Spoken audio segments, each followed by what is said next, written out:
I bet you my wife would love you. You're her perfect amount of weird. Like, is that right? Yeah, like. Finally. Nah, I'm just. But you know what I'm saying? Like, she loves. What's the guy's name? The wish you weren't here guy. Tim Robinson. Tim Robinson. You know who that guy is? The actor. She loves the Shawshank. No, that's Tim Robbins. Well, Tim Robinson. Same thing, really. He's got that show on Netflix. I wish you would leave. He's a that comedian. guy. Yeah. I think you should leave. I think you should leave. He was a they writer asked for me SNL. to. They asked me to be on that show. Really? And I said, okay. And they're okay. Come on down and do an audition. Oh. And I said, excuse me. They said, yeah, they're making everyone audition. I said, guys, it's a funny show, but it's just a bit part, a guest star.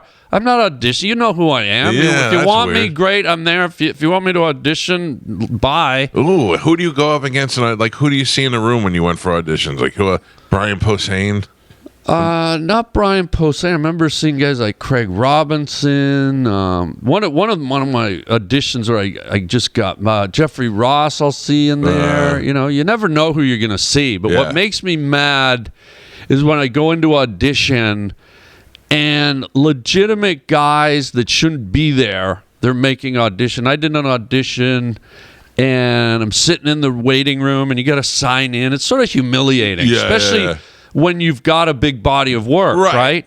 Which I have, but I'm not a god. You have to do what you got to do. Yeah. But then Michael Richards walks in, Kramer. Wow. And I just walked up to the girl. I said, that's your guy right there. You're making Kramer audition? This is Kramer. I said, this is a comedy, whatever do it. It's like that's your guy. And I left. I fucking left. Whoa, you can't say that word. Sorry. That's all Got right. it. All right, you're good. Thank you. And then I was doing audition for a sketch show. Like a sketch show, and Craig Robinson. This was before The Office. Okay. Craig Robinson, all these people.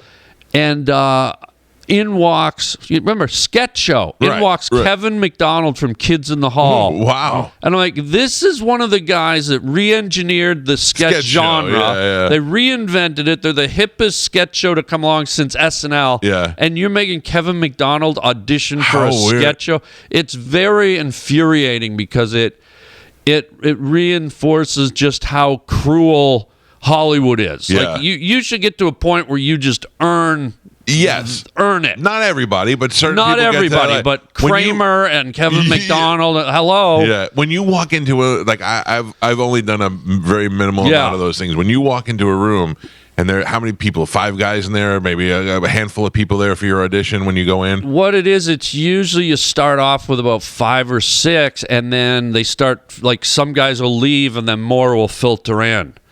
And so it's not just one sitting. Like, they'll have guys coming in all morning. Check and see. So as five go in, 5 more show up because you're given a time. No. I mean the people waiting in the room. Like there's a casting director or somebody. Once you're in the room. When you're in the room. Yeah, that can vary between between 2 to like I've been in rooms where there's like 15. Yeah. It depends how far down you get too. Like if you get right to the end, like down to the last 2 or 3 people, right, you'll have like a full room because then now all the executives come in, all the big wigs. Now you're down to the cream, and that's when it gets very. That's when it's the most nerve-wracking because now you know you're in the final 4 or 5, and what they do it makes it even more horrible. The 4 or 5 finalists, after you've been through 300, 400 guys, when you're in the 4 or 5 finalists. They bring all of you in at once, put the 5 of you who are, reaching for the prize. They give you your contract in the lobby, and you have to sign it in front of all the other guys. And if you get it, they're locking you in. You're locking in for a 3 or 5 year contract. Wow! So you're with your main competitors right there, and it's horrible.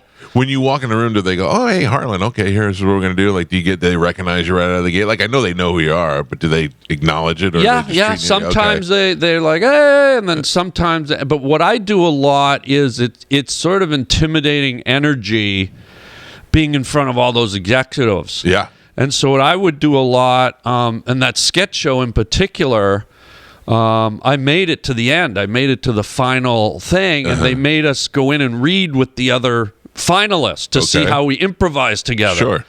and it was a sketch show that was produced by Kelsey Grammer. So he was in the room. I kind of remember this. And that was the one that Robinson was up for and all this and that. And so I went in and I thought, you know what? I don't want to deal with their energy, so I won't look at them. So I walked in and I just looked at the ground and I just focused on the other actors. Right. And Kelsey was in the room, and he's a guy I did a movie with called Down Periscope, a submarine movie. Yep. So I never even looked up once at any of them.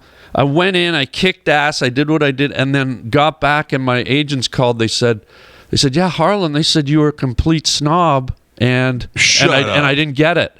Because they thought you were. They thought I was. I wouldn't want to look at but it was because I didn't want to be freaked out. So I wanted to keep my head in the game. So I didn't look up. There was literally about probably 20 of them there, and they brought us into a small theater. Oh, jeez. And so I just said, I'm going to keep my head in the game. I'm going to pretend they're not there, and they didn't like that. They thought you were a snob. They thought I was biggest. They said Harland was a total snob, and even with Kelsey there, I guess I was going to say he was probably rubbed the wrong way because I didn't say hi. I didn't even know he was there, to be honest, because I never looked up. I didn't know Kelsey was sitting right there. Wow, that's insane. Boy, I don't know how you guys do that. It's a dream. It's awful. It's a dream gig when you achieve a certain level, but if you're still fighting for that, man, that's the pain in the ass. Auditioning is awful. Right.